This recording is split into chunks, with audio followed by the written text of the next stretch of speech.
As Imam has mentioned, Imam, Demetri, and myself were studying in art university under the supervision of Professor Pekka, I think at 2013 to 2017, a couple of years ago.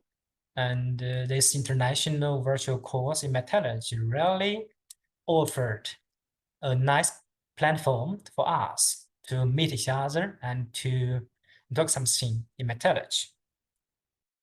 And today my topic is examples of thermodynamic application in industry, and I am open and happy to have discussion or questions from you.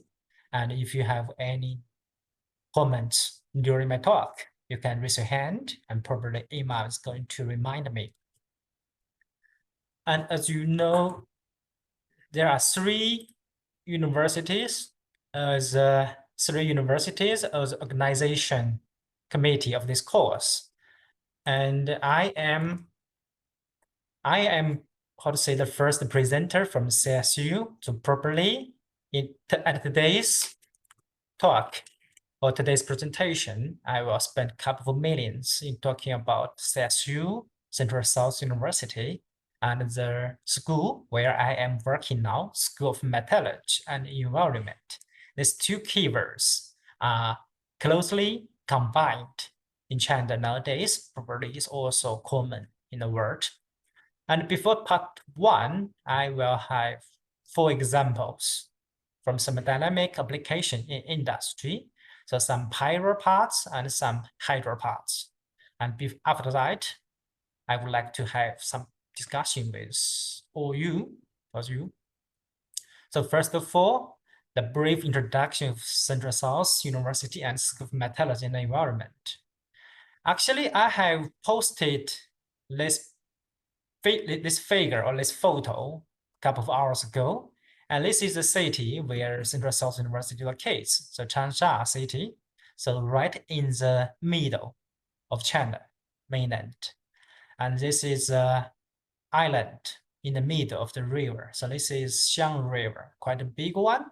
And this is the business card of the city. And this is a night scenery in the evening, and we can find a lot of screens which has been put on those high buildings. And this is the highest building in the city. Its height is 452 meters. And you have some friends who are studying in Central South. Probably they have pictures in their Twitter or in their WeChat. So this is the city, and right at this corner, the bottom right corner, there is our campus. The name of our campus is Central South University, and this is a teaching building. So this new campus. And some data or some information about our university. So the history can be dated back to 1903. And nowadays, Central South University founded in 20 by merging 3 quite famous universities in Hunan, in Changsha. And we have around 60,000 students nowadays, and around 34,000 undergraduate, 23 or 24 graduate students, and 7,000 doctor candidates, including, and there are 2,200 overseas students. The faculty member is 6,000. So this is the scale and the location of Central South University, and some numbers or some ranking of Central South University in China and in the world. Actually, the total number of universities in China is around 3,000. And among these 3,000 universities, there are some special projects like 211, which means there is special fund from central government or from the Ministry of Education. And those universities may have better conditions, better facilities. And Central South is one of those project 985 planned to 2011. And also it has been enrolled in the state project toward the leading universities. So this is only less than 40 universities have been included. So Central South actually should be the top 1% university in China. And there are some leading disciplines in Central South. And as Imam mentioned, metallurgical engineering is quite a good discipline in our university. And we hope we have some more connections and exchanges in this major. And besides metallurgical engineering, there are some other disciplines like nursing, like minor engineering, mathematics, transportations.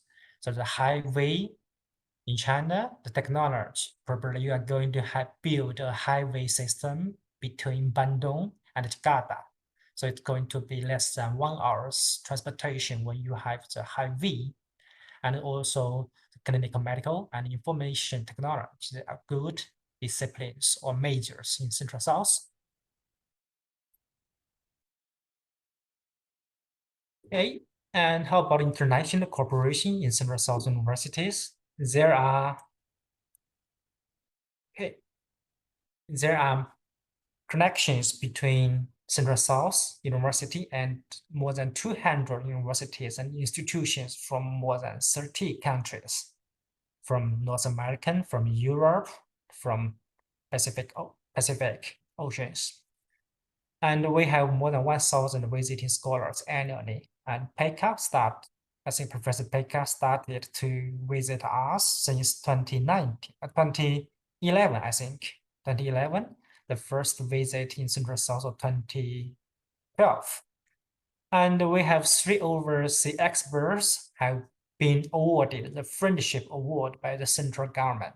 So probably the highest honor granted by the central government who made contribution between the international cooperation. And we have quite a large number of international exchanges. And also there is another information I would like to share. There is a research center founded by Central South University and Outotec.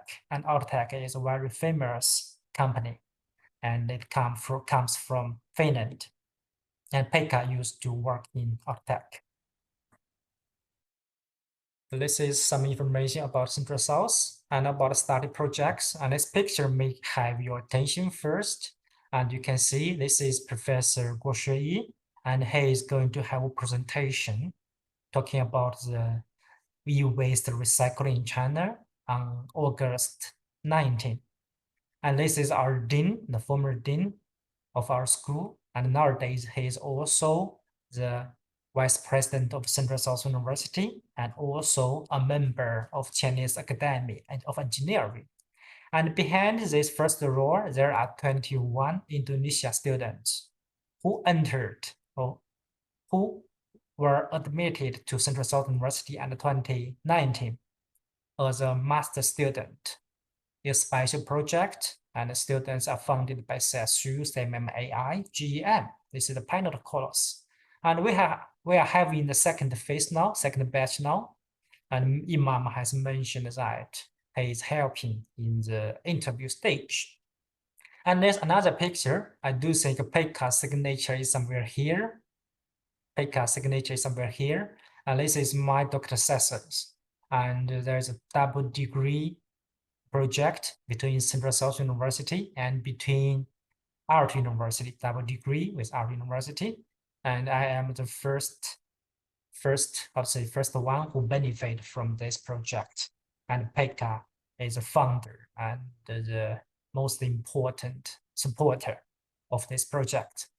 And besides those projects, we have different levels from bachelor to doctor, and even have months of exchange. So this is some information about Central South University. And when we are going to talk something about School of Metallurgy and the environment. So this is where we are working. This is where I am working now.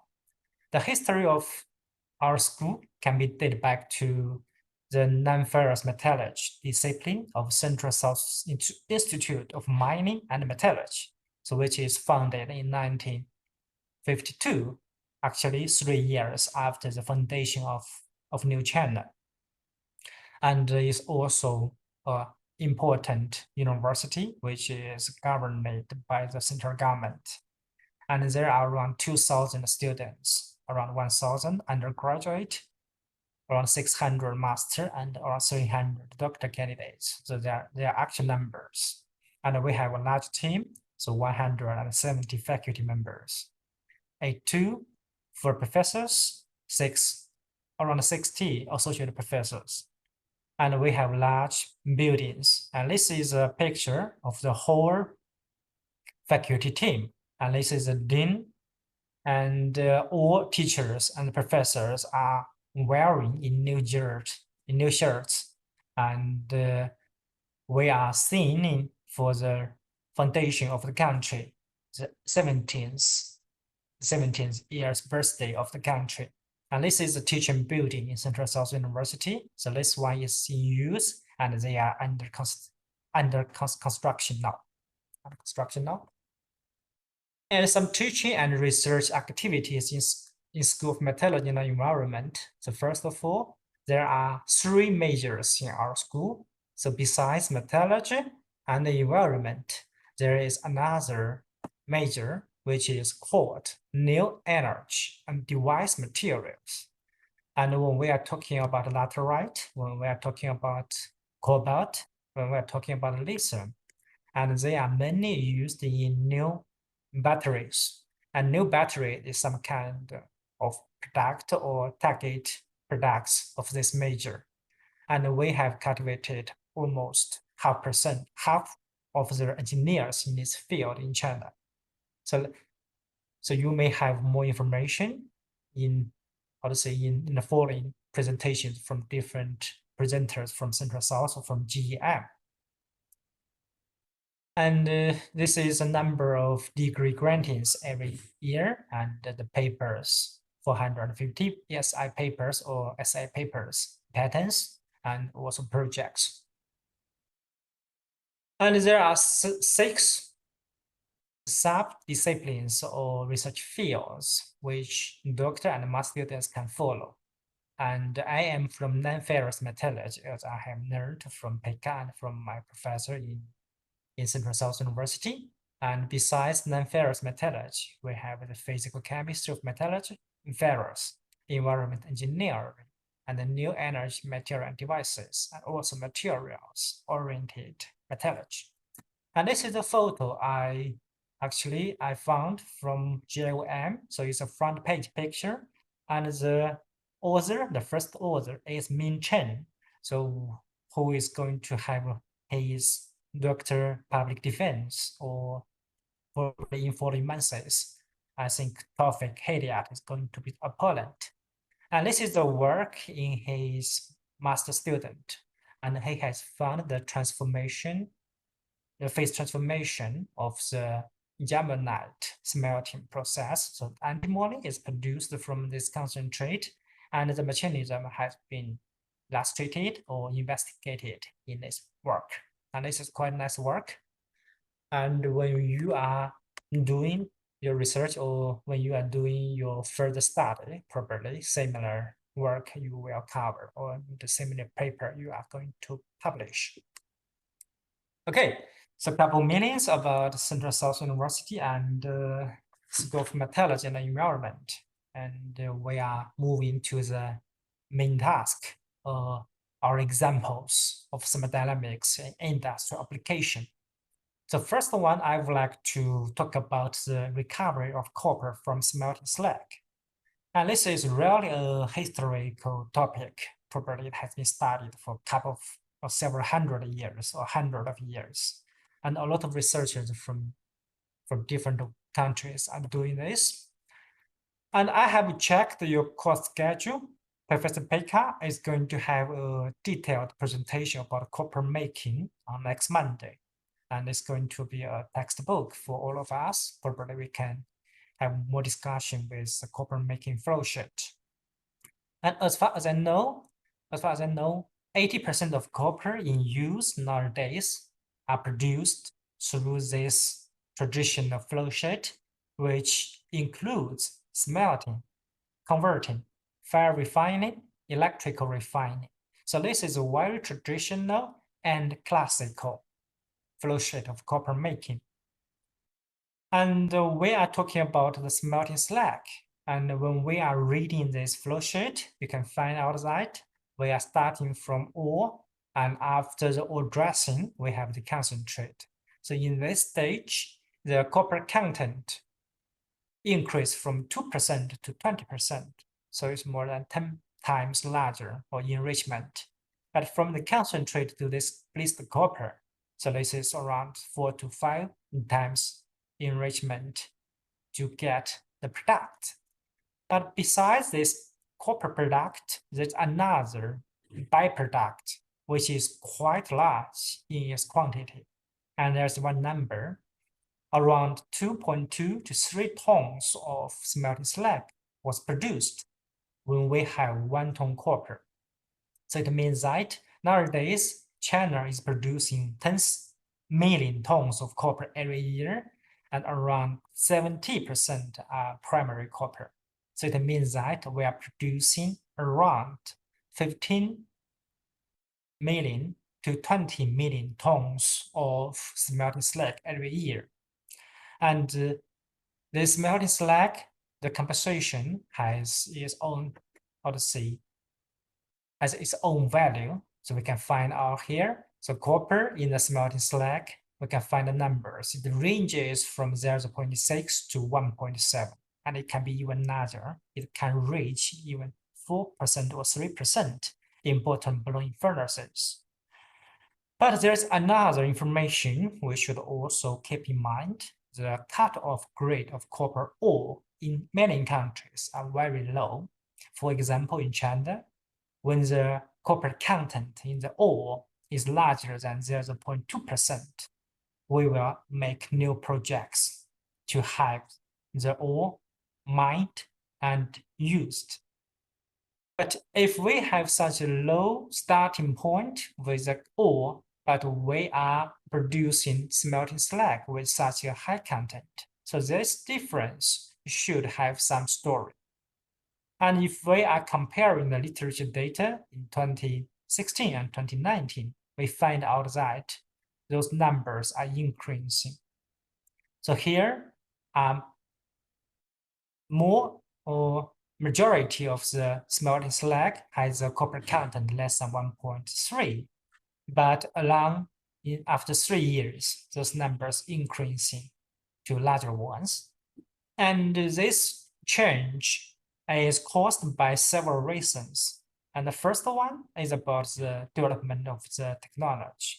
And here, the copper matte, we are producing 50 to 70% of copper in the matte or grade copper. But nowadays, we are moving to 70 to 75. And several smelters in China are producing almost white metal in the smelting stage. And the increasing of the copper matte grade will generate higher copper content in the slag. And another reason is that we have the depletion of high quality copper ores, and we are using poor resources, and this will increase copper content in the slag as well. And my topic of today is applications of thermodynamic in industry. So when we are talking about copper smelting slag, so we have to check the textbook. And this is copper, iron, sulfur, oxygen, and silica multi-component phase diagram published by Akira Yazawa. So it's a dynamic consideration of copper smelting process. So the mineral decomposite in this range, and the copper matte started to form in this stage. And as we can see from here, when we are moving upwards, we are having this phase. But besides this phase, we have this slag phase. And this slag phase is the one we are looking at.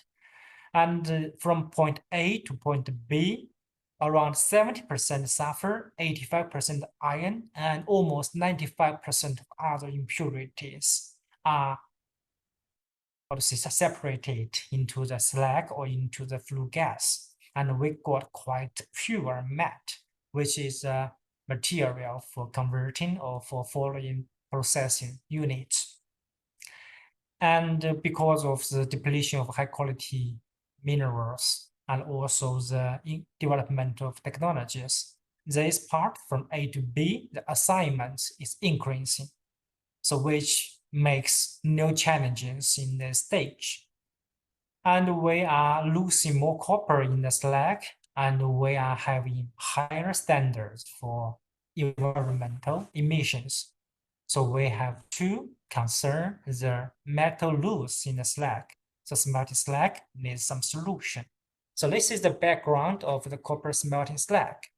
The situation is getting more challenges, and we have to solve the problems. And there are 4 pictures I found from a smelter in China. The smelter locates in the north part of China. And we can find out that the occurrence of copper in the smelting slag, the chemical dissolution and the physical loss, you can find in trapped metal droplets. And if we are doing some analysis, we can find easily defined copper enriched in this particle. So this is copper matte, which is the physical loss, and the firelight slag, which is made of iron oxide and silica. And there are also some part of copper. So this means some chemical dissolution of copper are also found in the slag phase. So if we are aiming at recovering the copper from slag, so those physical lost metal droplets and this chemical dissolved copper should be recovered, and phase transition and reasonable size particles are needed when we want to recycle more copper from the slag phase. And if we are reading this finite slag, we are going back to this textbook of copper making. We find out that the activity of copper oxide in the slag, we can find when we are making this matte.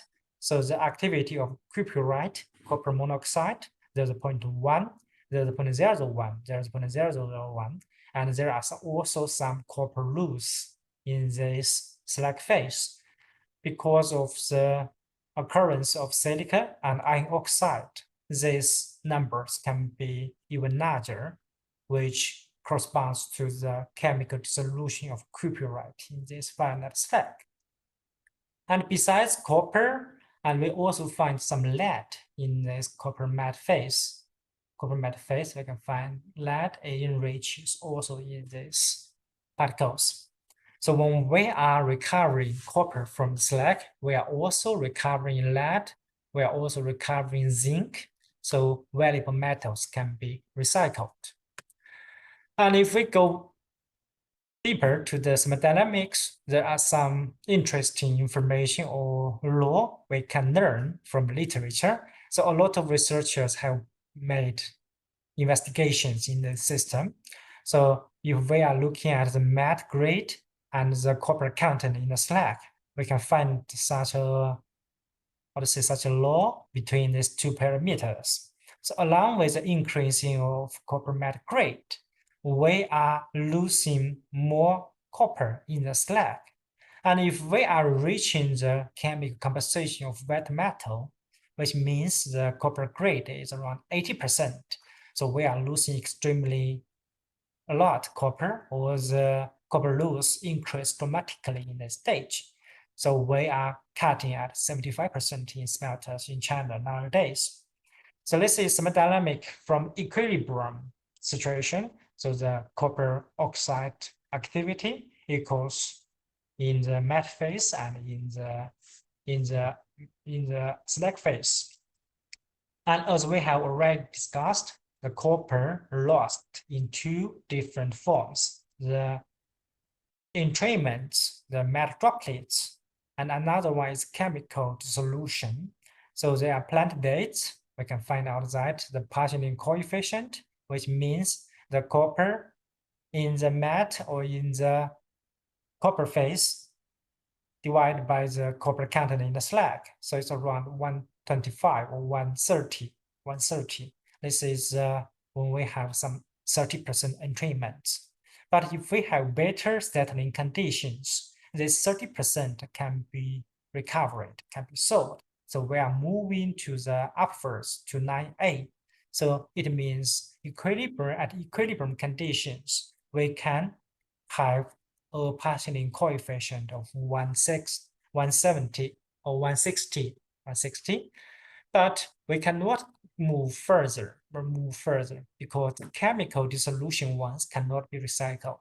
And this is a bottleneck, or this is a key issue we should solve in the applications or in industrial applications.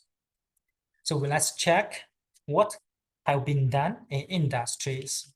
So first one, in order to recover those entrapped metal droplets, there is some settling furnace. Settling furnace have been built, which is widely used in probably, I think, in Mitsubishi process. I think there is one plant in Indonesia which is using Mitsubishi flow sheet properly. This is also available in Indonesia.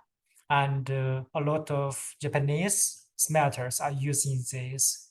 We call it slag cleaning furnace.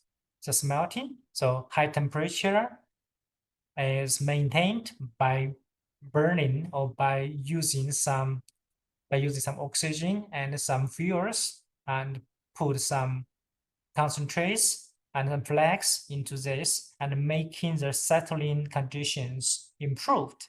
And those droplets are passing through this slag phase and enriches in this bottom layer, and it can be tapped to the next. Okay, this is electrical furnace. So this is very, how to say, peaceful environment. So the electrodes are used to increase or to maintain the temperature of this furnace.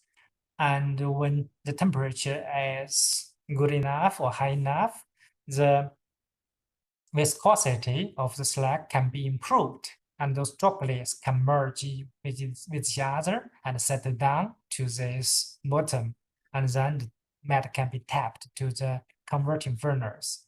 And in this part, when the slag is cleaned, it is discharged, and the discharged slag has a copper content of 0.5%. So you may still remember that the cutoff grade of copper ore in China is 0.2 and even lower in some other countries. So this is some kind of secondary resources which should be used. And there's another solution or application which is very widely used in China. And we have around 40 smelters in China, and almost all the smelters are using this cooling, graining, and force flotation technology. And the slag here, the slag produced in different smelters, like flash smelter, bottom blowing smelters, side blowing furnace, or different furnace. Those slag are tapped into these ladles. So they are slowly cooled down, and after that, those cooled down slag are crushed and mined into small particles in order to get those minerals liberated. And after that, we can find if those sapphires get liberated, we are using the traditional and classic flotation technology, we can get these sapphires recycled. So this is widely used in China. And in this application or in this technology, the copper in the tailings can be as low as 0.25%. So this is a much better parameter or much better result than the previous one, but this is still higher than the cutoff grade of copper. But do we have better ideas, or do we have better solutions in getting or in recovering more copper from the slag? So reducing technology and substitution technology are thermodynamically evaluated, and the results are positive. And we can use reducing and sulfidation technology to recover more copper or more valuable metals from the slag. And there are some key parameters. And first one is the oxidation partial pressure. And second one is the temperature. And if we are talking about sulfidation technology, the sulfur partial pressure is a third key parameter we should take into consideration. And some common or some mineral can be used as the sulfur resources, like the iron sulfide or lead sulfide. They can be used to convert copper oxide, so which is the occurrence form of copper in the slag phase. So chemical dissolution ones can convert to sulfide ones. So if oxide copper convert to sulfide copper, it can be floated. It can be recycled with flotation technology. Therefore, the sulfur and copper ratio and temperature are key parameters in this sulfidation technology. And when we are talking about flotation technology, the particle size of those minerals or target minerals are the most important thing we should consider. So those copper sulfide in the slag should grow bigger as possible, which can help the flotation process. So let's make a conclusion from thermodynamic. We can find out that the copper content in the slag can decrease with reducing technology. So the reducing technology can be represented by the decreasing of oxidation partial pressure. But the problem is that when we are reducing the smelting slag, we are producing iron as well. So the copper is reduced, and the major or the main component of the slag is iron oxide and silica oxide. So iron will be simultaneously reduced. So we are producing iron and copper alloy. And in some part, we are also producing the solid particles of iron. And there's a second problem in this process. We all know that the arsenic concentration in the slag is some 0.1 or 0.005%. And along with reducing of copper, arsenic will be reduced as well. So we are producing some iron, copper, and arsenic alloy. So there is a very limited market of such alloy, and also the processing of solid phase of iron will be a problematic problem. So when we are moving to so we have to move to the sulfidation technology, and this is a phase diagram of different metals. So this is the copper we are talking about. So this is oxide copper. This is a target we have to convert, or we are aiming at converting copper oxide into copper sulfides. So when we have lead sulfide, when we have iron sulfide or zinc sulfide, we can easily convert this oxide into sulfides. So this is the basic idea. So what can be further discussed? So it's talk about the oxidic copper and sulfidic copper in the slag system. So if we are modifying the slag component, like reducing or increasing the amount of calcium oxide or silicon oxide, there is small influence with the sulfidic form of copper, and this is telling us that we have to find suitable sulfides to increase the sulfur to copper ratio. It's the first item or first thing we should keep in mind. And the second one is about the copper solubility in the phases. We can find out that when we have different copper content increase when we have a high iron oxide, and the temperature when the temperature changes, we may have different amount of copper which can be sulfated. So what is the idea or the application? This idea is the co-treatment of the gypsum residue and smelting slag. So first, this copper smelting slag, you are very familiar. We have been talking the background and the industrial application nowadays. So the copper smelting slag has metals, copper, lead, zinc, even silver, and nickel, cobalt. So they are small amount, but they are moving along with copper. So when we are recycling copper, we are recycling those valuable metals as well. And in the smelting stage, the temperature of the slag is around 1300 degrees C. So it's a hot phase and it's a melting phase. So there are some enthalpy or there's some energy which can be used. And also when we have the slag phase or slag bus, the oxygen pressure inside the slag phase or slag bus is quite low. And when the surface cooled down and formed the solid surface, the oxygen pressure inside the ladle can be very low. And another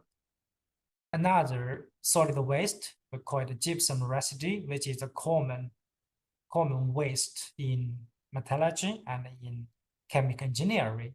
And this residue is rich in calcium and sulfur. So if you still remember, we are needing sulfur to transfer oxide form of copper to sulfate of copper.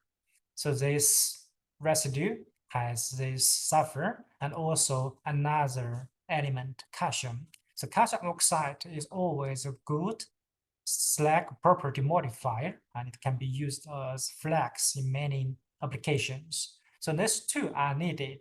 And another one is oxygen. So oxygen is such a common element, and we just make it under our control, and we can make the advantages of calcium and sulfur.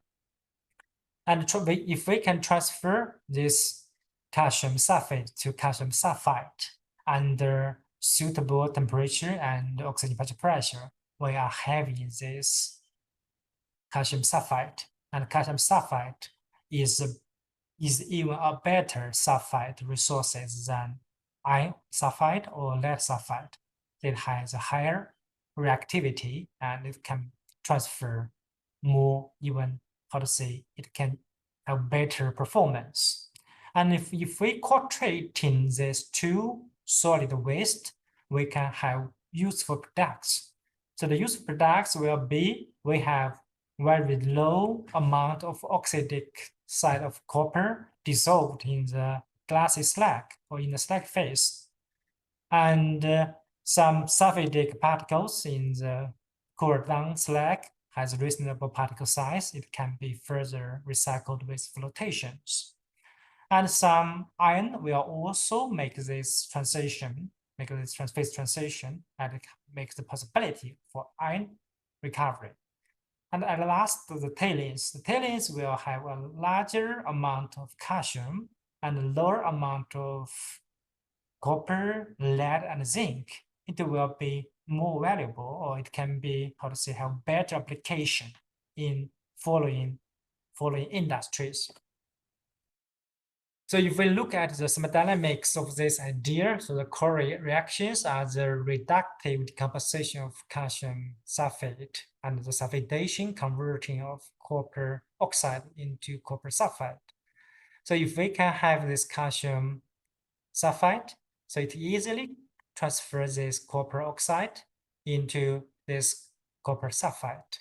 So if when we are changing or increase temperature from 1000 to 1200 degrees C, the temperature window fits very well with smelting temperature and the cooling process of copper smelting slag. So how about the reactions between this calcium sulfate and also the calcium sulfide with the oxide? We can find out that when we are calculating the the Gibbs energy changes of those reactions you can find out they can happen spontaneously. So not only the copper oxide, but also the finite slag. So some part of your iron can be transferred into sulfide. And the sulfur will move with copper and iron. So they are going to the slag concentrate, and which can go to the flue gas again and can be transferred into the sulfate acid. So this is a reaction. And if when we are using a schematic figure of the process, we can find out that carbon and carbon calcium sulfate firstly have the reductive decomposition reactions and produce calcium sulfide. The calcium sulfide react with the slag phase, and we can find reasonable size sulfide particles grown at the interface in these two phases, or these two objectives, and we have the reasonable size sulfide. And this is the newest, recent paper published in Resource Conservation and Recycling from our research team. And we are using the iron crucible or the container. And the cross sections of the crucible found out that we can have some enriched metal particles here. And the slag has the copper content has a very low content in this tailings. And when we are analyzing those slag with XRD, we can find out that we can easily find some iron sulfide in this final product. So with different iron to silica ratio. So iron to silica ratio, which represents the smelting slag produced from different technologies. When we are using flash smelting technology, the iron to silica ratio is more or less equaling to 1.3. So we can find out that the sulfide formed in this process. And because the copper content in the starting slag is less than 0.4%, or those less than 0.5%, and the iron concentration in the slag is around 40%. So the sulfide particles has a crystal structure for iron sulfide instead of the copper sulfide. But if we are examining those microstructures of these assemblies, so with different iron to silica ratio or different starting slags, we can find out that this spot A, it's a sulfur, copper, iron, so this is the metal particles. And spot A, so this is copper, iron, and sulfur. So same story here. So we have quite good result with sulfide particles. So they are EPMA, so electrical probe analyzed results. So quite accurate. So we can find the copper content in these particles are 60% or 65% or 57%. It means that those copper in this class A slag or finite slag, they get transformed.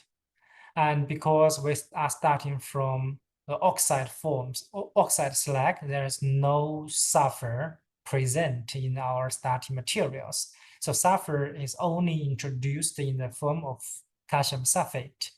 So those reactions or those products reveal that the core reactions in this idea works, and we have the target products. So if we are analyzing, as I have mentioned, the particle size of sulfide is the most important parameter we should pay attention to. So if we have reasonable particle size of sulfides, we can have a better efficiency in the flotation process. So there are maximum and average. So first of all, if we are reading the average lines, we can find out that the average particle size can be as large as 14 micrometer. So if you are from the mineral processing fields, if you will know that, so 40 micrometer is quite a good particle size for flotation. So if we are reading the maximum particle size, we can find out that it can be as large as 100 micrometer. So it means that those Curie reactions happened, and also those sulfide particles grow into big particles. So this is something very nice. And those data are, are accounted from more than thousands of sets of data. So it can represent the real sample information. And if we are looking at the cooling rate, so when the slag can cool down in a controlled rate and from 3 degrees C per minute to 0.25 degrees C per minute, so the cooling time is longer and longer. But this cooling time fits the industrial application very well. So industrial is around 1 to 0.5 degrees C per minute nowadays in industry. So this study fits the industrial processing parameters now. And we can find out that the average particle size, so it was ranged from 40 to around 65. So when we were optimizing those parameters, those sulfide particles grow even bigger, and the largest one can be even as large as 160 or 170 micrometer. So this is something we are we're happy to see. And this is the concentration or the chemical composition of other phases. So besides the sulfide particles, which can be recycled or recovered with flotation, there are some copper loose in the oxide phases. So if when we are analyzing those samples with EPMA, we find out that when the iron to silica ratio is 1, 1.3 or 1.8, so this is the bottom blowing furnace, this is flash furnace, and this is side blowing furnace or some blast furnace. We can find out that the copper in the finite slag, there are two phases in the cooled down slag besides the sulfides. So glassy slag, finite. The copper content, the average should be less than 0.1%. So you still remember when we are processing the smelting slag with cooling, grinding, flotation technology, the copper content in the tailing is 0.25. But here, when we are treating with this technology, after carefully analyzing experiments, we find out that the copper content here is less than 0.1%. And when we are looking at 1.3 flash furnace technology, we find out that there are three phases: the spinel, the magnetite, the finite, the glassy slag in the cooled down slag. So the copper content in these three phases, they are less than 0.11 or 0.12. And if we optimize the adding of calcium sulfide, or if we were optimizing the cooling rate, the copper content can be less than 0.1 or even can be less than 0.09. And if we are moving to the bottom blowing furnace, which produces slag with iron to silica ratio of 1.8, we find out that the copper content is about 0.08.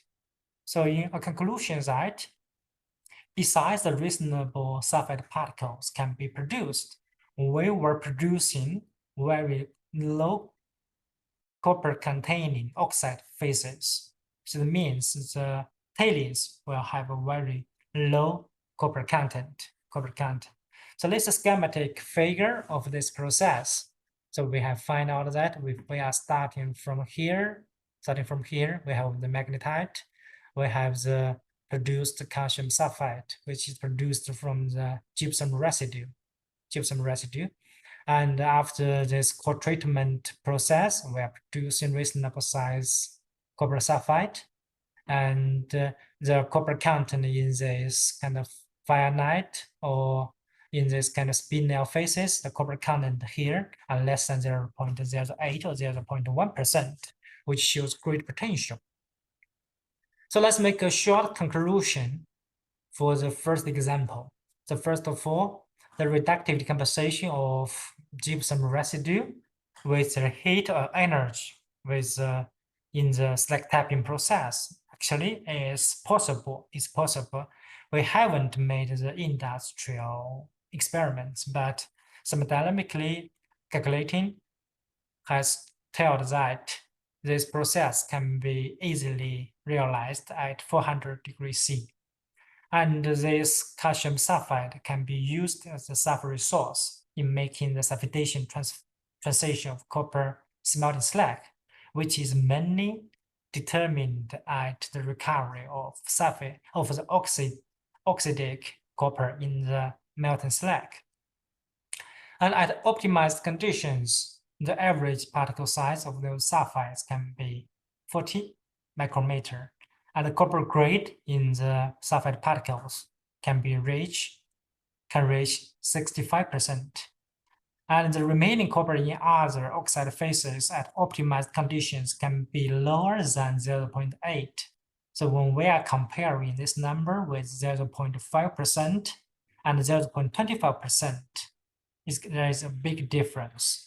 And if we are taking the quantity of copper smelting slag produced in China and all over the world, it's going to be quite a big potential, or quite a big amount of copper can be recovered with this solid waste.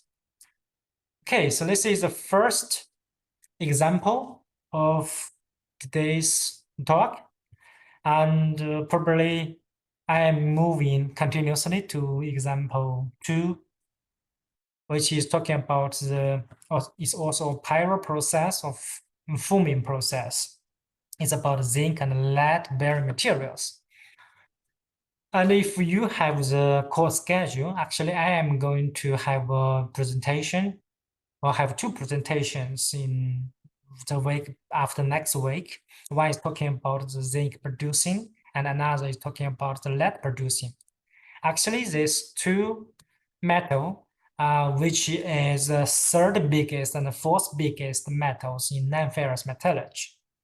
Zinc is, I think, the 3rd largest, and lead is the 4th largest.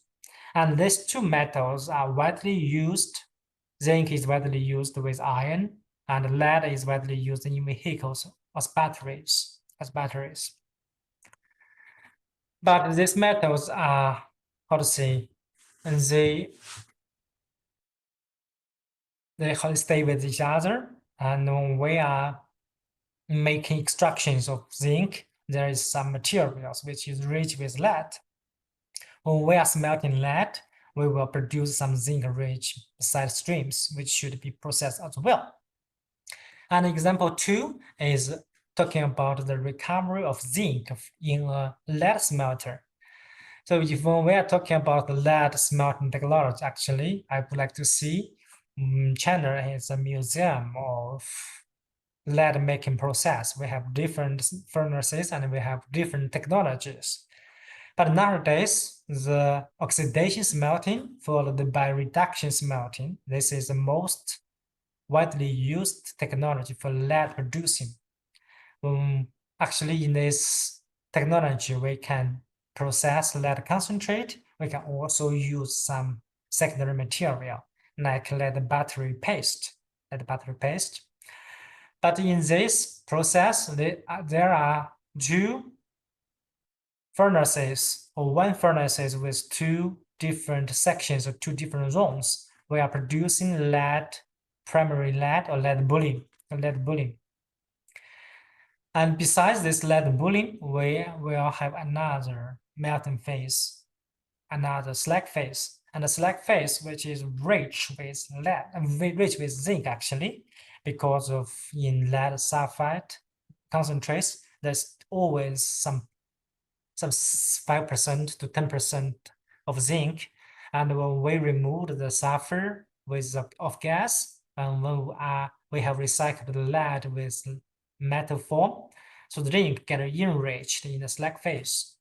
And we can, if we are reading from the literature data, So LS oxygen side blowing furnace is widely used in China nowadays for lead smelting, and also can be used in copper smelting. So this is oxygen side blowing furnace. So it produces some. This is zinc-rich slag, contains around 50% of zinc oxide.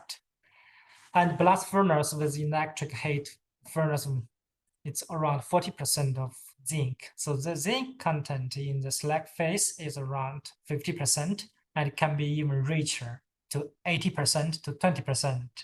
And the biggest number or highest content of zinc, in my mind, is around 20% in some smelters in Guangxi province in China.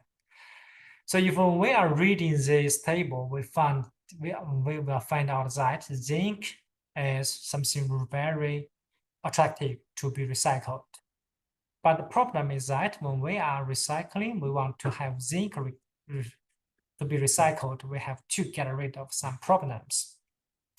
And besides those zinc-rich slag in China, there are some literature data from Detroit, from Italy, from Germany, from South Korea, and from Sweden. From Sweden, we can find out that the zinc content ranged from several percent to around 80%. 80%. And the paper has been published by Jack and by Central Southern by Chen. So we are aiming at this zinc. So this is the background, and this is a quite hot topic in China, because if we are not treating this zinc-rich slag, it's a hot phase and it has such high content of zinc. So we will have good economic benefit if we can get rid of these problems. And the most widely used furnace technology in this field is foaming furnace. And as you can read, this is an installation picture of some foaming furnace in the south part of China. So some three layers of tires, the first level layer, second level, and the third level. So different sections have different functions. So this is strong reductive and also the reburning of the gas. And it can be treated, it can be used in treating the hot melt, just like the zinc-rich slag. It can also add some cold materials here. So strong reductive reactions happen here, and we are recycling our zinc from the fumes. And if we are reading the key issues of this process, you will find out that besides the component I have been talking, the zinc oxide, there is some other components which are worth to be recycled, like lead. There's around several percent or around 1% lead inside, and some precious metals. As Pekka mentioned probably 3 days ago, I mentioned that there's several precious metals, the scattering metals, which do not have their own mines, or we do not have their own deposits. They have to be recycled from some other flow sheets. So in copper, in lead, and in zinc making process, some precious metals can be recycled. And here, indium, germanium can be recycled in the fumes.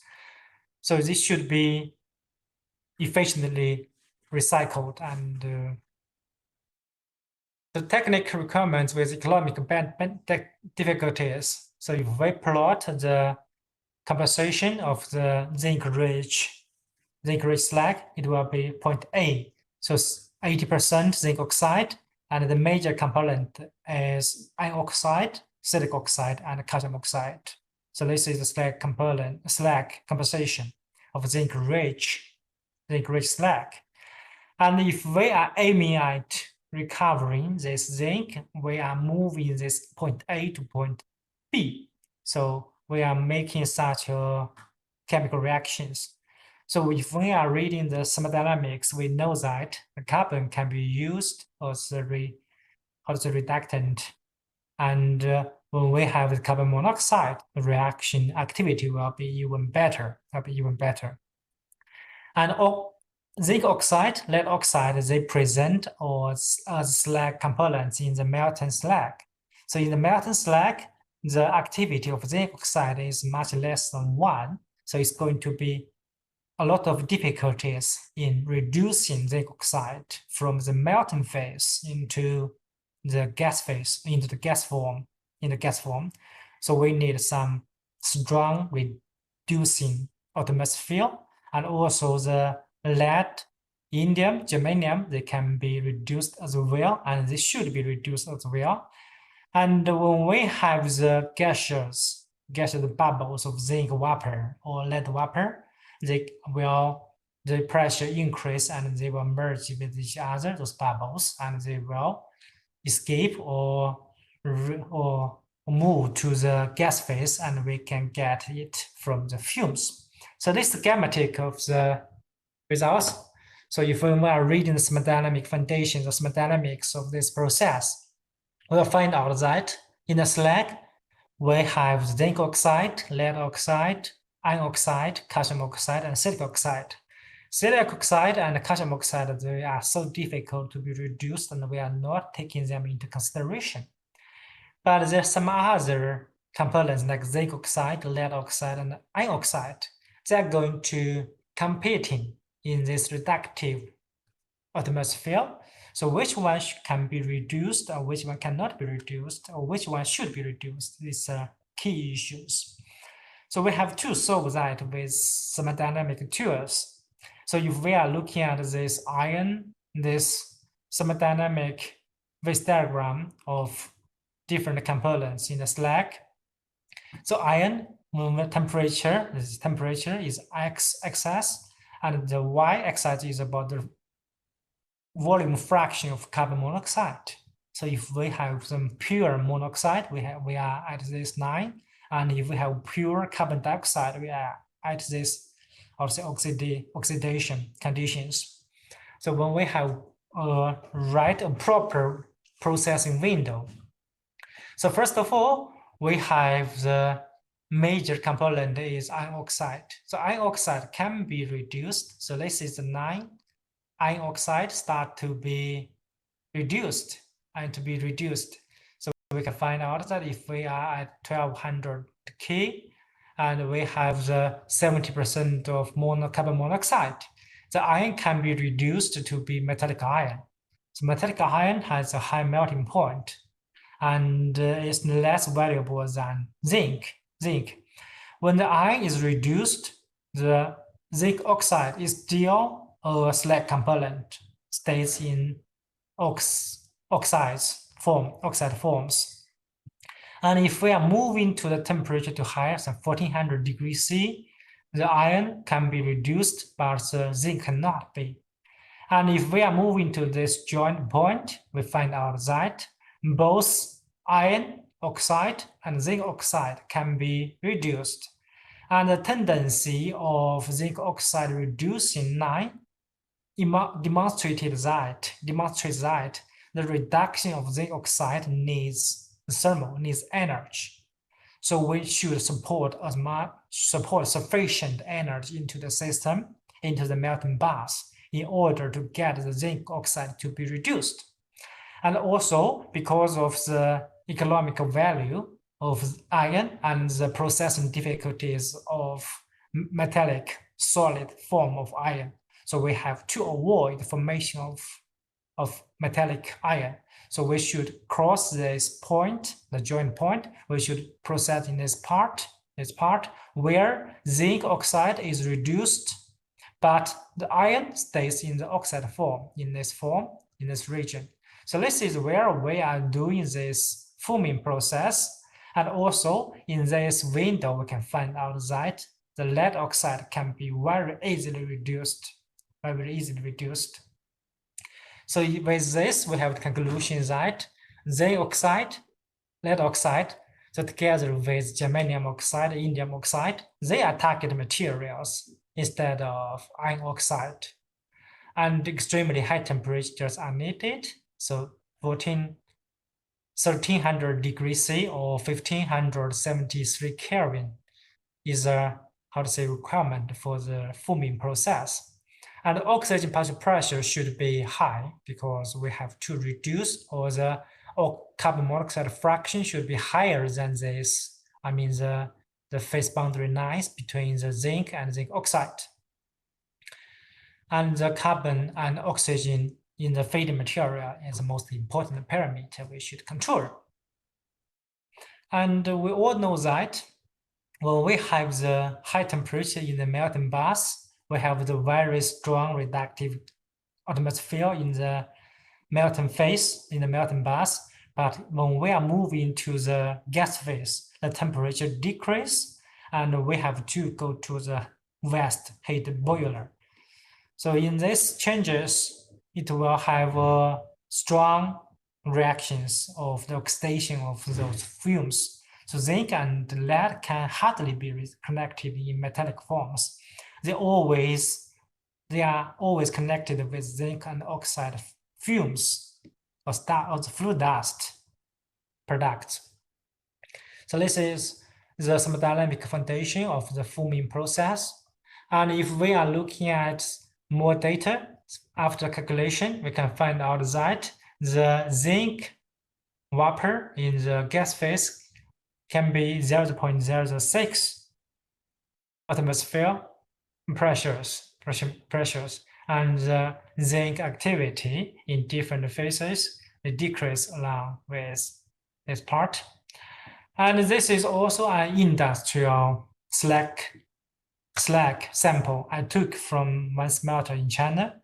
As I have mentioned, the iron oxide and the zinc oxide, they are competitors in making the reducing reactions. And in industrial, the process temperature is 1300 degrees C. We do find metallic copper droplets in the discharge slag. And when we are reading this number 8%, we can find out that is almost pure iron. But if we are going to the zinc, the refiner's snag, the 0.7, we find out that the zinc content is less than 0.5%. And if we still recall your memory in the background, the starting zinc content in the zinc-rich slag is around 80% to 20%. So zinc has been efficiently recycled, and lead as well. And we are having such a slag which is mainly with silica, calcium, aluminum, and iron, which can be used in the cement industry. Okay, so this is the second example of thermodynamic in the industrial application.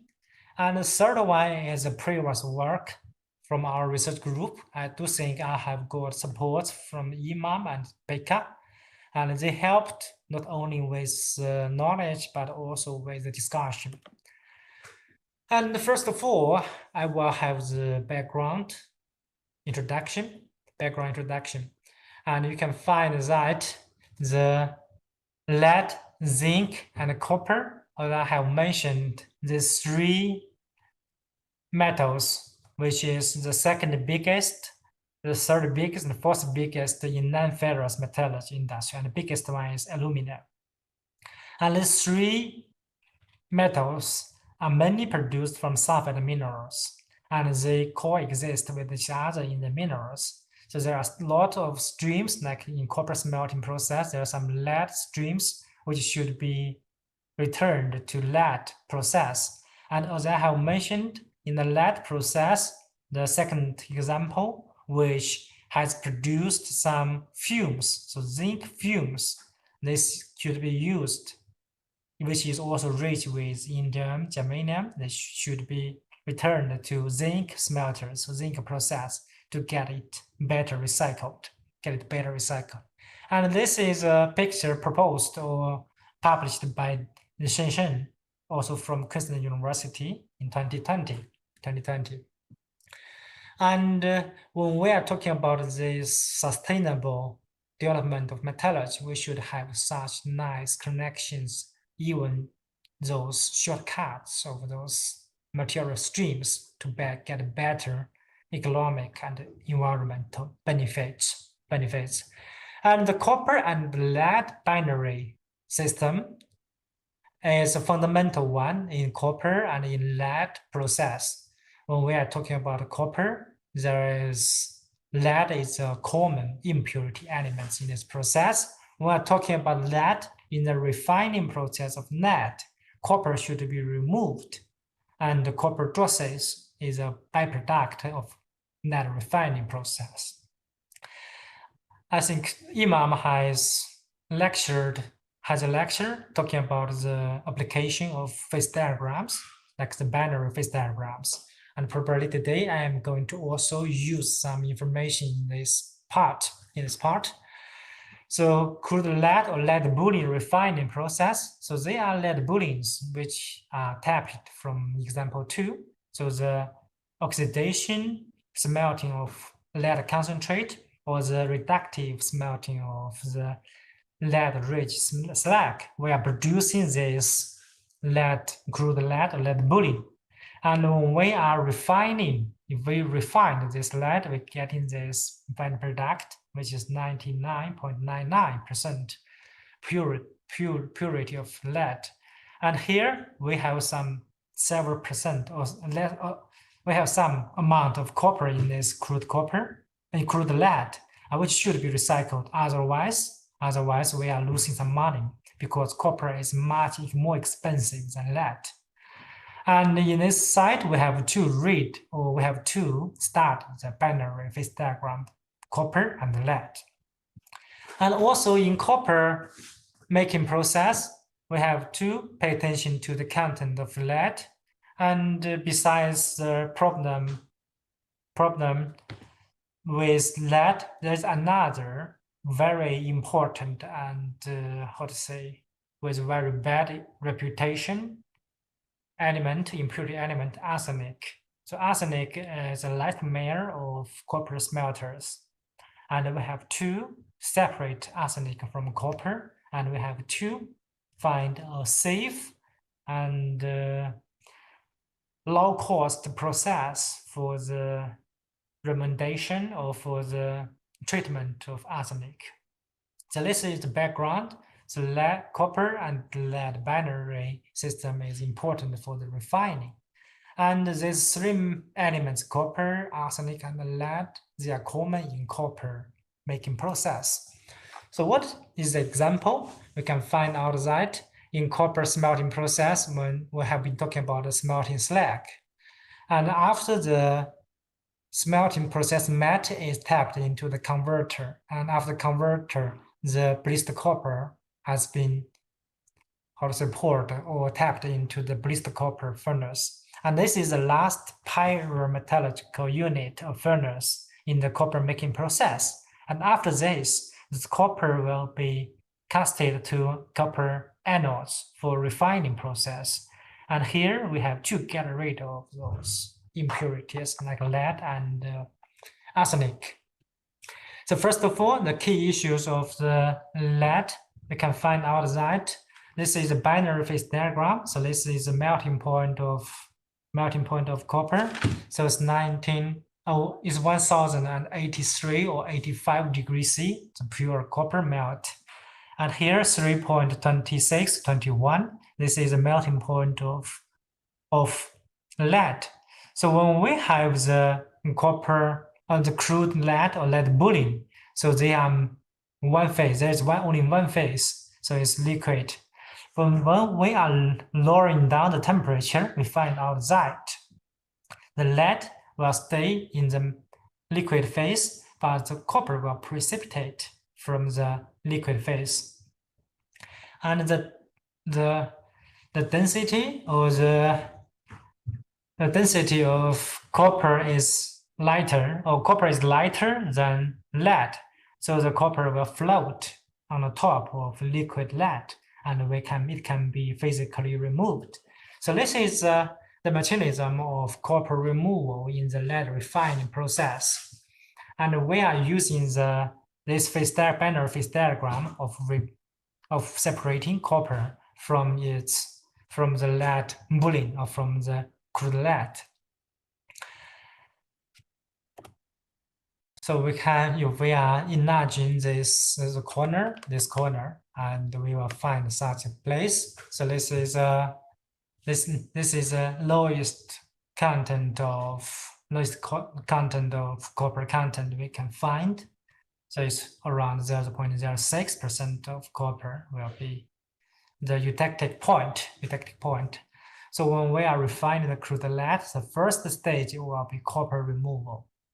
And we are using the cooling down, the precipitation technology with this system. And the copper can be removed as copper drossels and can be recycled or can be used as a copper producing raw material. And when copper is removed, it can go further for antimony and arsenic removal, for silver removal.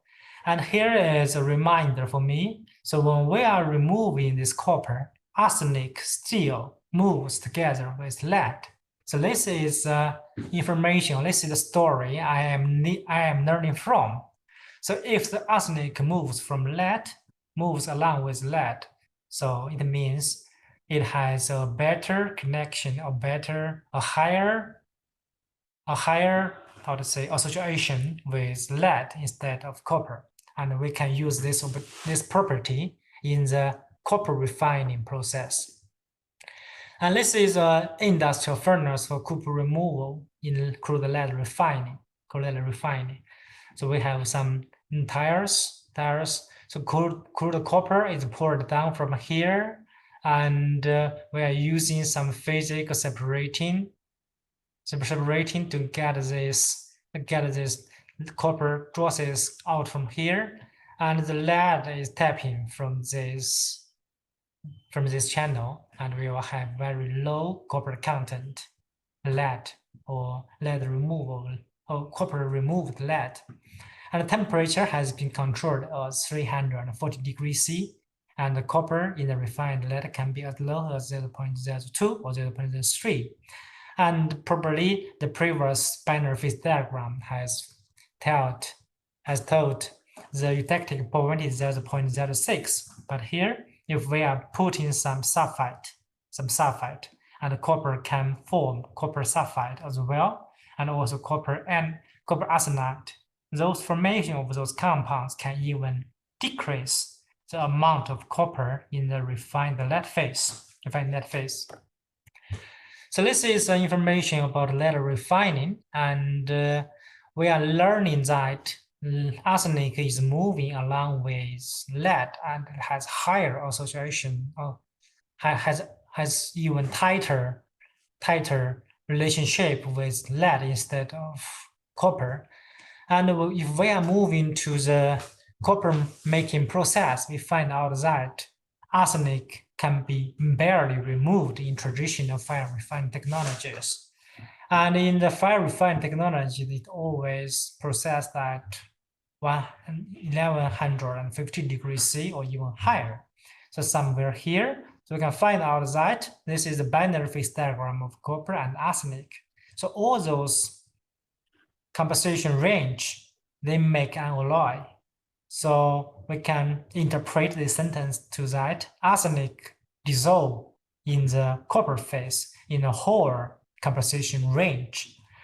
So along with this, because of the performance of arsenic, so arsenic can be barely removed from fire refining technologies. So the number should be less than 3% or less than 1%.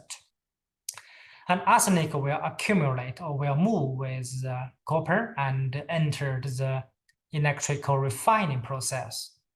So which will bring several problems in the electrical refining process. And the arsenic accumulates in the copper smelter. So this will be the amount of arsenic in the smelter will be larger and larger. So enrichment and targeting removal are critical steps for copper smelters. And if we are moving deeper to the thermodynamics, we find out that this is the mole fraction of arsenic in this binary system. We find out that the activity of arsenic is almost equals to 0 when we are at this temperature range. It means that thermodynamically, arsenic can be very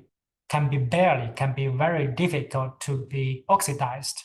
If we are using oxygen plus arsenic to produce arsenic oxide, it can barely happen because of the dissolution of arsenic in copper and the extremely small activity of arsenic in this system.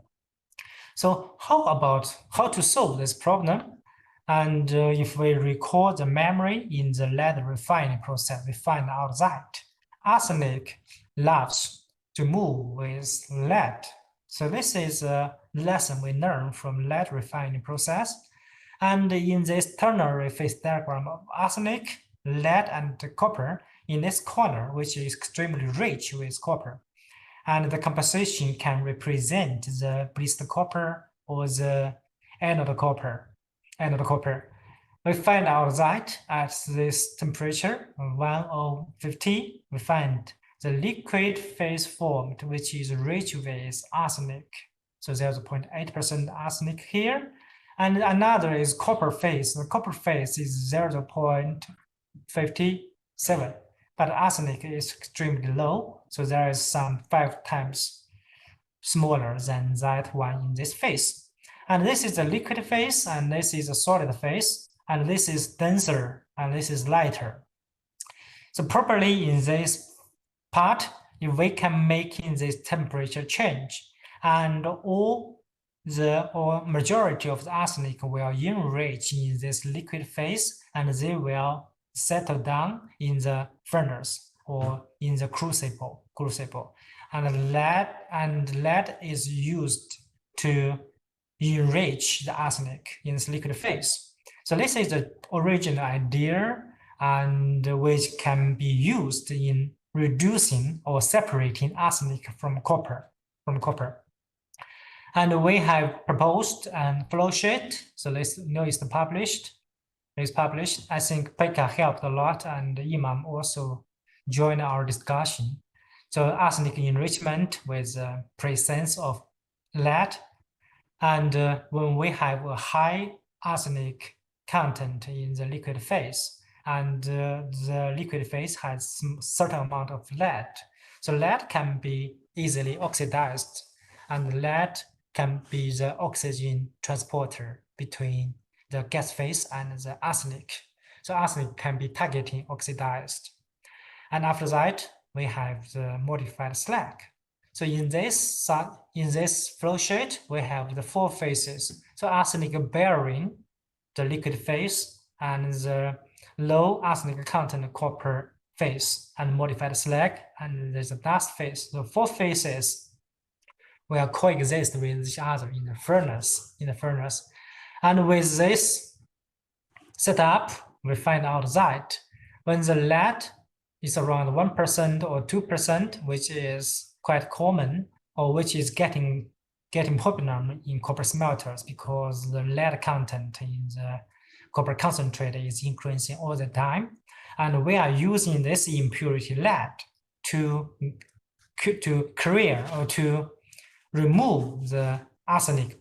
To remove arsenic, we find out that the copper carrier rate is larger than 90%, which is corresponding or as much as good as the one in nowadays in industry. The copper removal can be 33% or 25% to 33%. Actually, the previous number is less than 1%. So here, the result is 20 to 30 times larger than the one which is used nowadays. So the problem of arsenic and copper separation has been efficiently improved or solved. And this is the third example, and we have used the phase diagram between copper, arsenic, lead, arsenic, and the ternary phase diagram, copper, lead, and arsenic. The lesson we learned from the refining process of lead really helps to get rid of the arsenic headache in the copper flow sheet. Okay, so we are moving to the last example of today. So it's about the metal recovery from acidic solutions. And when we are talking about acidic solutions, a lot of people are talking about as an environmental problems. We should not pay too much attention to that. But to be a metallurgist, we know the background and we know the flow sheet very well. And even the solution, the composition of solution is is quite well known in our mind. So metal recovery of acidic condition solutions, when we're talking about acidic solutions, is not only sulfate acid. There is also some chloride, some fluoride nowadays, especially when we are having more secondary materials. So metal recovery from acidic solutions is quite common in all over the country, And the background of this is that when we are facing or when we are trying to solve the problems of acidic water, we find out that the water has treasures. Valuable metals dissolves in those waters. And if the water is simply precipitated with some calcium hydroxide or with some sodium hydroxide, we are losing something, or we are making the situation to be more difficult, And especially the problem is more serious in zinc plant or zinc smelters because they are using hydrometallurgical process to produce zinc. And in many smelters or in the practice, zinc powder is widely used to recover metals from solutions, especially when we have copper, cobalt, nickel, and cadmium, CD. So those elements can be recycled. And zinc powder is widely used to be the material to replace those valuable metals because they are more expensive than zinc. But when we are having the acidic conditions, when we are having zinc powder, so which is a reductant, and we have the aqueous solution. So with these three conditions together, there is a possibility or there is a risky of the formation of toxic gases, hydrogen arsenide. And just a small bite, a small breath, there will be very extremely dangerous, probably the life will be taken away. So the dangers of formation of hydrogen arsenide should be get rid of, and also the cost should be reduced because zinc powder is always a commercial product and needs some money to purchase. So two backgrounds. First of all, the hydrogen arsenide should not be produced, and we should try to reduce the cost with zinc powder. And the hydrogen arsenide has actually, during my study and my research, I have heard several cases of the death of workers because of the formation of hydrogen arsenide. So this should be cut off or should be get rid of. And the cost should be also reduced. Okay, so this is the background of this example. And if we are looking at the composition of the wastewater, you will find out that the copper smelter, zinc smelter. So the copper content is microgram per liter, so it's quite high. Copper, lead, but arsenic is extremely high. As I have mentioned, arsenic is easy to vaporize and it's easy to report to the fumes, to the gas. And when we are washing the flue gas, so the arsenic moves to the solution, moves to the water phase. And also in the zinc smelter, we will have copper with arsenic, nickel, cadmium, zinc, selenium, and even some mercury. So they will present in the phase, and we are using zinc to replace copper, to replace nickel to get some product. And the idea is that So if we can use zinc powder to reduce or to replace those valuable metals, how about using iron powder?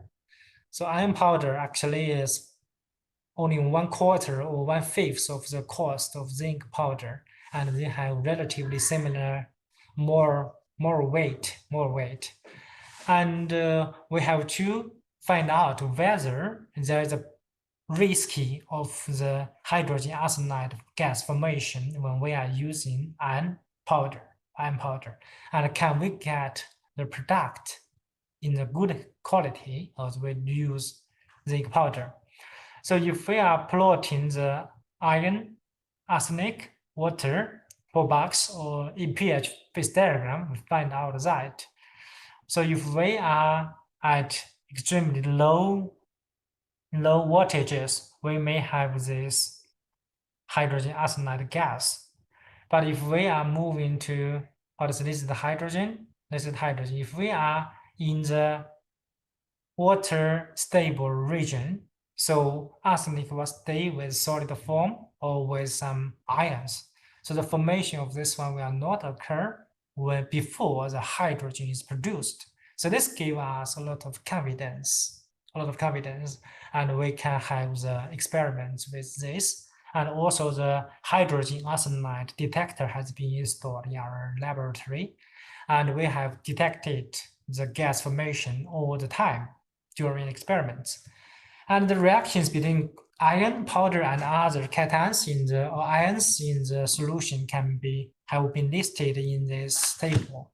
So the cobalt, nickel, copper can be easily replaced, and the reaction Gibbs energy change are minors, which means those reactions can happen spontaneously, and the reaction constant is quite are in good values.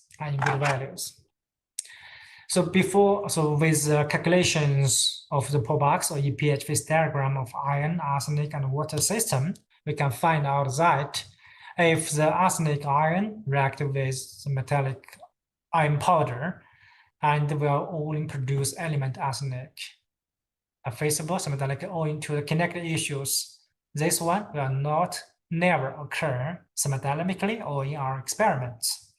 And copper and arsenic ion in the solution are can be replaced as elemental copper or arsenic.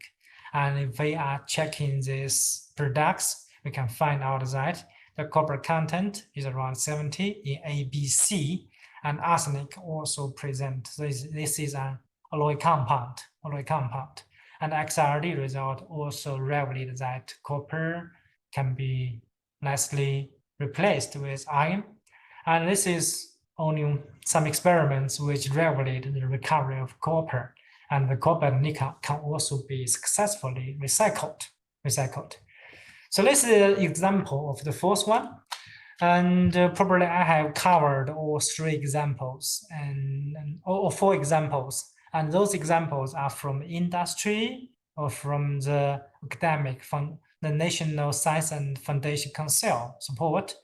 And thank you very much for the organization by ITB and the knowledge and the support from Art University. Imam, I think I have covered my talk today, and looking forward to receive some discussion or questions from our friends and our students online and offline. Hello.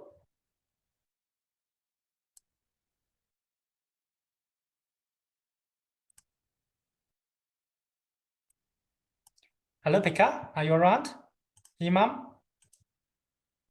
Yes, I'm on. Yeah. Yeah. Okay. Yeah. Okay, guys. Now is for question and answer, right? Yes, please. Yeah. Yes. Okay, guys. Okay, now everyone on. Sometimes they need some kind of activation energy when a student asks question out that a lot of coming. And for the best questions, and Longgong will select that. I will give you Pfizer chocolate from China. No, from Finland. Okay, guys, please raise your hand. Or you can just directly Excuse me, Mr. Longgong, I want to ask. Yes, please. okay. Previously, thank you for your lecture that you have been conveyed to us. And I want to ask about the copper slag. Contain many iron inside, and it has been proven to extract it at a laboratory scale. But why there's no industry that try to extract it for the metal, for the iron and steel protections? Thank you. So you are asking about why the industry are separating iron from the slag. Am I right? Or can you repeat your question? Yes, yes. Actually, nowadays, I would like to have my own point of view. When we are comparing the scale of copper production and the iron production, the amount of copper slag is quite small, less than 5% of the amount of iron production, and the iron content in the copper smelting slag is around 40% or slightly higher or slightly lesser. And the separating of iron from the copper smelting slag is not an industrial scale. But when the price of iron is increasing every day or increasing continuously, there are some researches or there are some attempts which would like to separate iron from the copper smelting slag. And in my example or in my presentation, we have proposed a flow sheet which is mainly aiming at the recovery of copper. And if we can separate or if we can enrich iron simultaneously, it's going to be a bonus when we are having the copper recycled. So have you received my information? Yes, thank you for your answer, sir. Pekka, do you know, is there any practice of iron recycling or iron separation from copper smelting slag in Europe? I think it is so, as you said, it is so expensive to separate and reduce iron from pyolite slags that there is no there's no economic sense in it. And I have seen that there is a lot of Chinese papers coming out dealing with this topic, but my feeling is that it takes quite a long time before we need to take these resources into use. As you said, also this total amount of copper slag is so small compared to the steel production and iron production that it wouldn't help much. So, but to my understanding, there is no activity in European copper industry for recovering iron. Okay, thank you very much. So similar conditions or similar information in China and in Europe. Some researchers are proposing the recovery of iron or separating iron from the copper smelting slag, but I don't think it's a good or it has any economic sense nowadays. And in this practice, actually, I have made this afternoon. And if we are looking at this picture, actually, we can find some iron get enriched, like B actually is quite rich with, or even here, with this C. So more than 40%. And when we are liberating these sulfide particles with melting or grinding, those iron oxide will convert into magnetite. And after the flotation of sulfides, probably very simple physical separation with magnetic difference, we can get some small amount of iron. But this is just a research. and we still have a long way to get this resource in use. All right.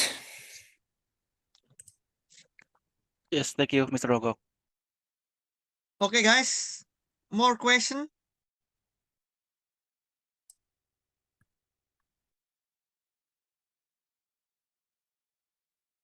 You can raise your hand. I will check in the chat. There's something. There are two in chat. Yes, Longgong, you can answer from Yes, Hausan. Yes, I'm reading it now. Yeah. Arsenic removal, which was explained in the course, said cost maximum 25. We need to repeat the process several times in order to get a higher, in the case we happen to rest.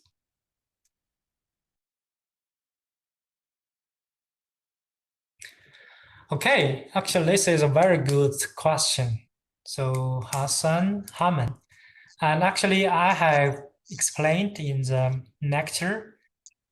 Arsenic is mainly removed from copper or separated from copper in the smelting process and in the converting process. And the fire refining process has very small impact or have very small contribution with arsenic removal.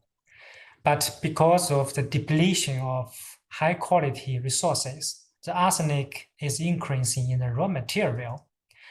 And the smelters and converters are very big equipments, and there is very small place or very small possibilities to make any improvements or to make any adjustment.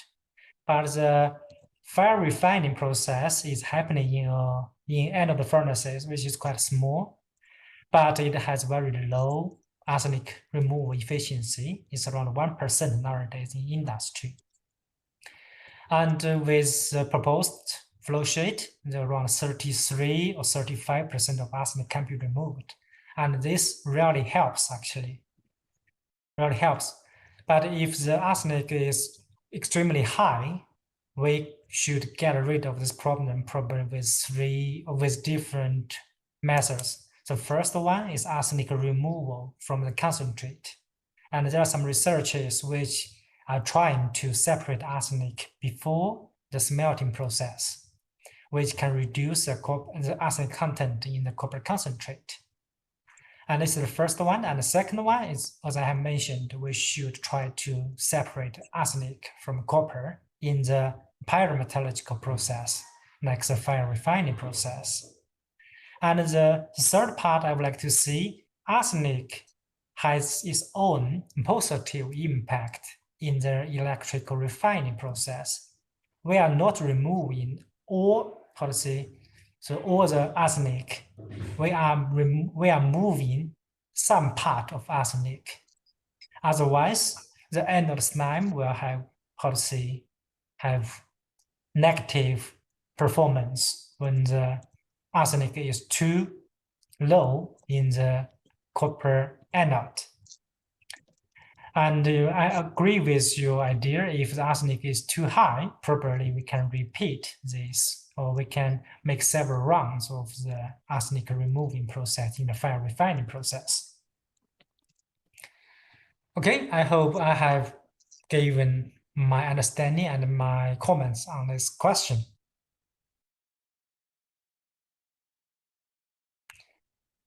So another question about lynching of secondary alumina in phosphoric acid media. Is it having any ecological potential as it's recovered from alumina phosphate? What is the comments on this? I would like to see a secondary alumina lynching. Lynching the secondary alumina is probably has a long way to get industrialized, because alumina is always with quite a high grade. So I would like to see remelting and the pyro process will be more suitable for the recycling of aluminum. So the third one, Ms. Longgong, I would like to ask about the utilization of gypsum for treating slag. Is there any information for the country limit in gypsum? In order to utilize gypsum, we need to convert it to more conduct to be used as part of operating condition. Okay, actually, you have found the key issue of this process. Gypsum residue should make the reductive decomposition reaction first, and calcium sulfide should be produced, which can help the following reactions. And gypsum residue can make the reductive decomposition at 400 degrees C, but it should react first. Otherwise, gypsum residue cannot react with the slag component directly. But the production of gypsum sulfide is quite well studied and quite well industrialized in technology. And we can learn from those well-developed technologies. And here I will propose the pelletizing the gypsum residue and carbon powder or some other forms of reductant. And it can be pellets or balls, which can be, merged with the slag or try to react first with the energy supported by the melting bath. And the reactions can happen in a short time. And the continuity limits, actually, there's no continuity limits. It can react very efficiently.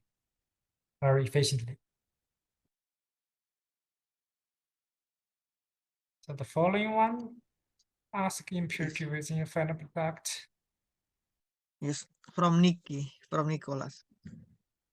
Ask about the effect of arsenic impurity within the final product, which is lead. Said mole cannot reach above %. The most small amount of arsenic inside the final product. Is there any harming effect? Okay, so Nikna, so you are following the previous question.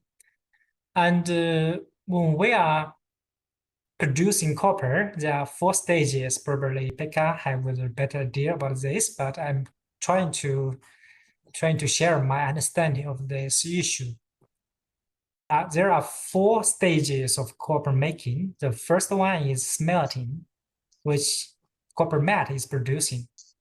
And the second one is matte converting. So we are producing blister copper. And the third one is blister copper refining, anode refining. So we are producing anode copper. And the fourth one is refining, electrical refining. So the anode copper, the copper content is around 98% or 99%. So there is 1% to 2% impurities inside the anode copper. And after the electrical refining process, there will be copper cathode. So this is a final product of copper production. And there are 1% and 2% impurities in the copper anode. They should be recycled. And it contains some precious metals like gold and silver, some precious metals like tellurium, selenium, and even some bismuth, antimony, and also lead.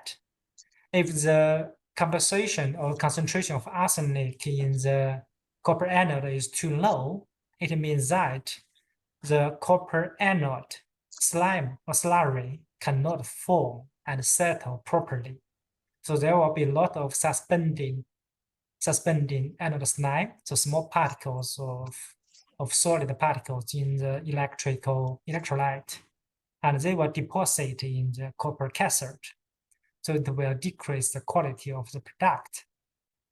But if the arsenic content is in the reasonable window, it's not too high, not too low, it can co-precipitate with bismuth, with antimony, and we will have the anode slime particles will have a reasonable settling speed, and we will have a good quality electrolyte, which can ensure the electrical refining process. But if the if the arsenic is too high, it means that the cathode will have the risky of high arsenic content. It will also decrease the cathode quality. So I hope I have told the story of arsenic in the copper making process. Actually, in a summary, we need some certain amount of arsenic in the electrical refining process, and the amount should be well controlled. But the problem is that the arsenic input is increasing, but the amount is limited. So we have to remove the increasing part of arsenic, and the fire refining stage has been selected to be the one we are making reactions. Okay. So Nikna, Yes, Nico. I hope I have answered. Yeah. Longgong, can you select the best question of 3? So that's the question of 3. Yes. Okay, so probably this is the most challenging one of this afternoon. So I would like to be Nico now is asking a good question. Okay. So Nicholas. Okay. And the first one who was concerning about the ion recovery is also a good idea and a good discussion. Okay. Iron recovery. Who is that? The So first question. Mohammed, yes, Mohammed An, I think. Aan, I okay. am. Yes, I am. Okay. Mohammed An. Yes. Yes. Yeah. So Muhammad the Aan third one. and Nicholas. Yeah. Yes, and third one will be the Hosan. This one? Hausan. Hosan Yes. Hama. Yes. Okay. Anyway, I will give you all, guys. 3. Okay. Okay, so Okay. chocolate. Yeah. Pekka, can you stay for a while after this in this Zoom, if you don't mind? But anyway, guys, thank you very much for the course today, and thank you very much to Dr. Longgong for nice lecture.